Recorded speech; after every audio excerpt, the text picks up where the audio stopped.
அடுத்த 15 ஆண்டுகளுக்கு தனியார் நிறுவனங்கள் சுமார் 40,000 கோடி ரூபாய் வரை சம்பாதிக்க மத்திய அரசு நெடுவாசல் உள்ளிட்ட பகுதிகளில் ஹைட்ரோ கார்பன் எடுக்க அனுமதி வழங்கியது மூலம் வழிவகை செய்துள்ளதாக பசுமை தமிழக அமைப்பின் தலைவர் உதயகுமார் குற்றம் சாட்டியுள்ளார்.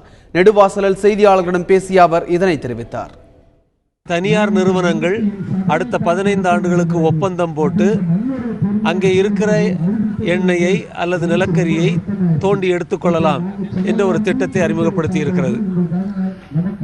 ஒரு சில பாரதிய ஜனதா கட்சி தலைவர்கள் இது காங்கிரஸ் ஆட்சியை கொண்டு வந்த திட்டம், எங்களுக்கு இதில் எந்த பங்கும் கிடையாது என்பது போல பேசினாலும் 2016ஆம் ஆண்டுதான் இதற்கான ஏலம் விடப்பட்டிருக்கிறது.